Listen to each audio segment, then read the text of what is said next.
Welcome back everyone, hope you guys are doing good.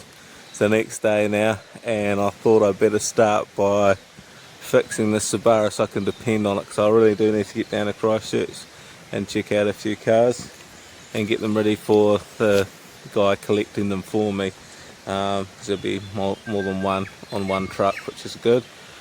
So I went over this yesterday and I found a few issues. I want to sort the major one at the moment, which is the radiator. And I do have one from an Outback that we got sitting in the yard, so it will fit in. I just have to probably cut the trans cooler lines because it will interfere with this early bottle, the coolant bottle, expansion bottle.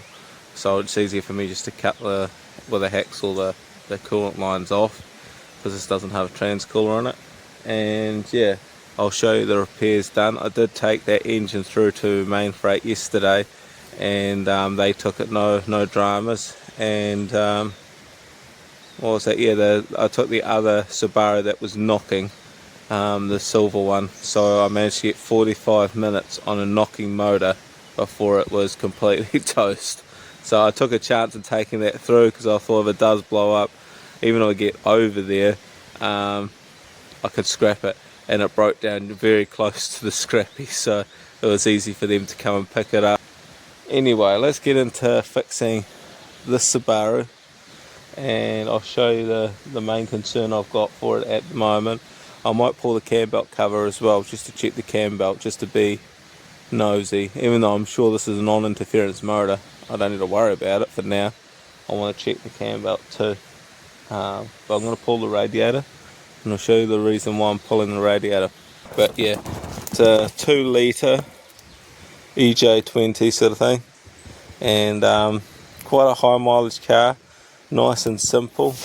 I'm sure this is the early non-interference motor, and the spark plugs are on the top, so they're so easy to change on these ones. They're not like the later legacies where they're down in the chassis leg. They're actually just there, so it's a very simple motor to keep going compared to that tow rig. So the main repair, so just in here someone's put a screw, and then they've obviously sealed it because it was leaking, and that's all red seal. So I'm not too happy with that. I'm not also happy with the hoses, they feel old. And also, once the radiator's in, I'm going to have to buy a cap. I don't have a cap on me, but I will buy a cap.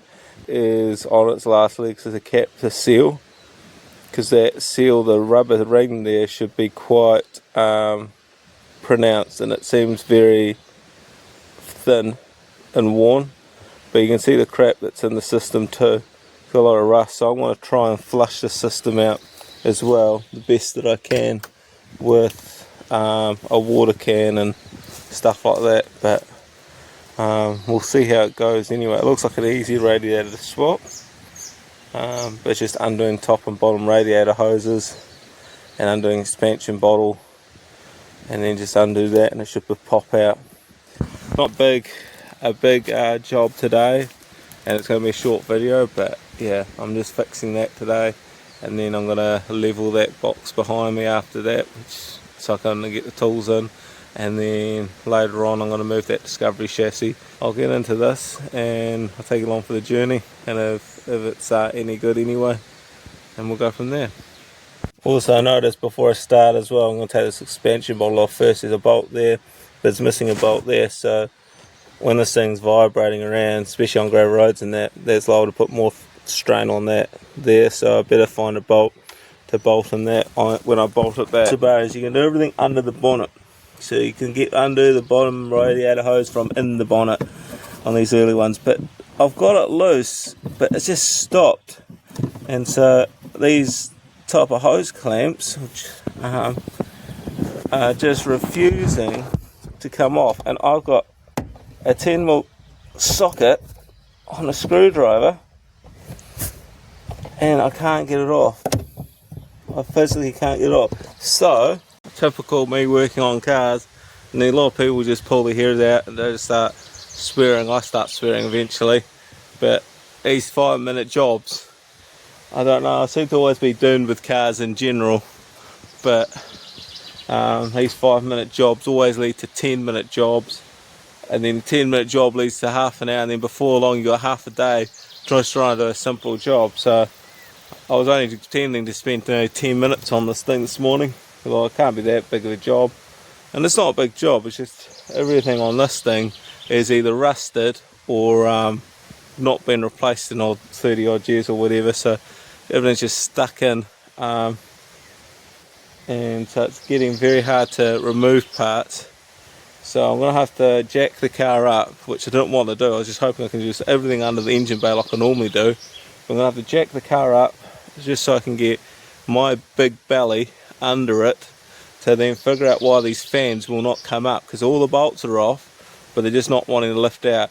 And while it's up there, I'll undo that thermostat housing bolt that holds the hose clamp. So I'm going to take the bottom hose off the radiator and let that drain out. So it looks like I'm going to have to put 2 hose clamps on this thing.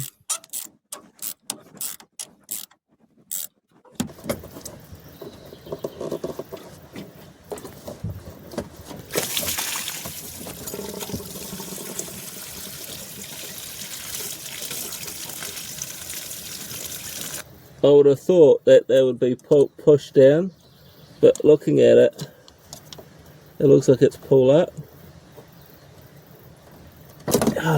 Like that. And I've undone this one. You can see the rust in the system there anyway, and you might be asking why I don't replace that with that hose clamp there with another Jubilee clip, since I'm going to be replacing this one and those 2 down there. And the reason is that's not leaking, so if I don't touch it just now, it's not leaking, then it should be fine. But if it does start leaking, then I'll replace it. But another reason is that's aluminium too, so if there's any corrosion in there with it having water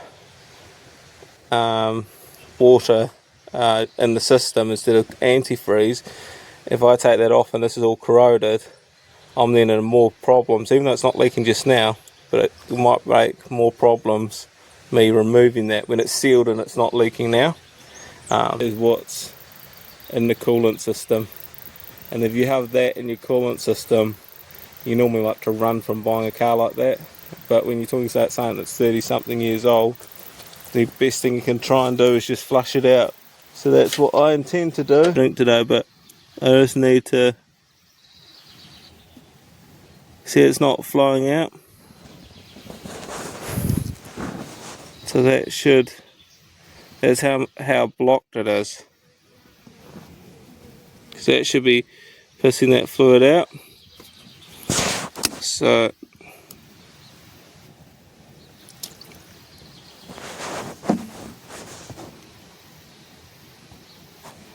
the other thing I can try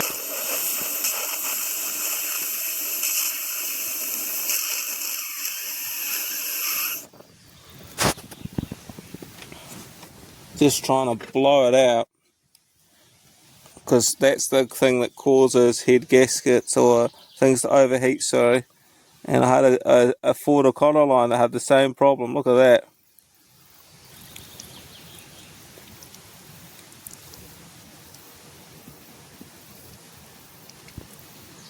I'm happy with that. It seems to be pissing out, eh? Brittle that when I've gone to undo it, it's cracked the plastic. So that there is a pain in the ass just to try and do something. There's no bolt on the bottom one. And someone's been in here before and lost the bolt. And then the other one is down here. I didn't put a lot of pressure on it, it just broke. See how tight these are in? No, there's something wrong with that. Something wrong completely with that. They shouldn't be in that tight. So the cam belt itself is showing a lot of sign of aging, and I don't know if you can see that in the photos, but it does look like an old belt. But it ain't gonna just snap, I don't think. You can see it's getting a little bit fluffy in the teeth, but I I think that'll be fine. It needs to be done, so that'll be the next job, is to get that replaced. So the fans are not going to work the way I wanted to. They just don't have the support on the plastic, and they also don't have the support where this one has the support to go in, and that's cast into the plastic. So these are the doofers I'm talking about that the fans sit on, and I don't have them. Also, where the top is, I thought I was on something because I could swap those clasps on, but they don't line up. So no matter what I do, I might have to run one fan, and maybe move the expansion bottle over. I might just have to do it like that, and it's pretty rough, but maybe just to get it down the road, to get it fixed properly. Because if I can at least secure one up there, yeah, but then the bottom's not going to, the bottom of the radiator is going to be wanting to do this, to stick the radiator back in. I think I'm just going to bite the bullet, try and fix this radiator, let it sit and dry and heal, and put it all back together, and I have to go and buy a new one. So I'm going to do a dodgy, but I am intending to fix it properly, not leave it to some other person like myself to fix someone else's mistakes. So I've undone that screw thinking that other radiator was going to work. So I need to make sure that repair is going to seal properly, and I'm only going to run it down to town, which is 10 minutes away. But for it to last 10 minutes and not explode, I found a Tech screw, and these are whole cladding on, and it's got a rubber, you can see that, it's got a rubber washer on it. I've also found some grey silicone, it's not the red stuff, but it's grey RTV silicone, gasket maker, 100% silicone rubber, and it's high temp, so we'll see if this stuff is going to hold, and yeah, it will hopefully get this thing back up and running. But I'm going to have to leave it for an hour or two while that dries anyway. Let's see if it's going to work anyway, because I've just made myself more problems than what it's worth.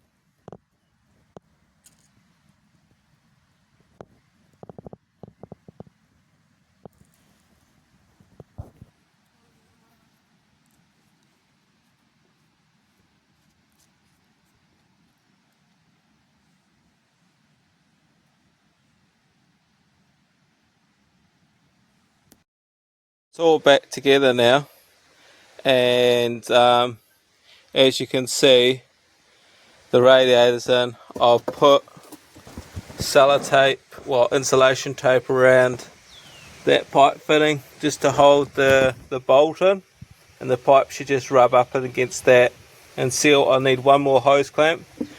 Excuse the blood, I've just destroyed my finger trying to get that new hose clamp on, and it just got caught on the way up.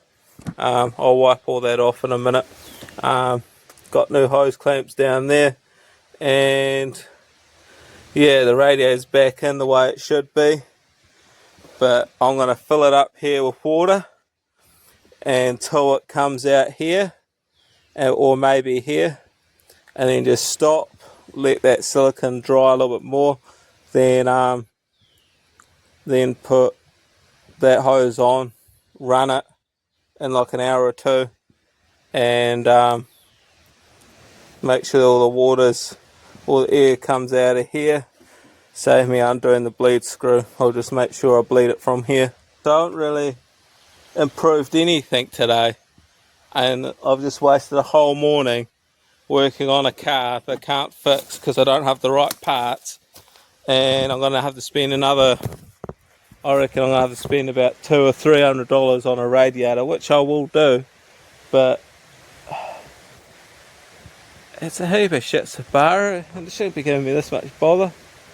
I just seem to be doomed working on cars at the moment. Absolutely doomed. So I'm gonna call it quits for the day. Sorry for being grumpy and all the rest of it. I do appreciate you guys watching this video, and I'll catch you back in the next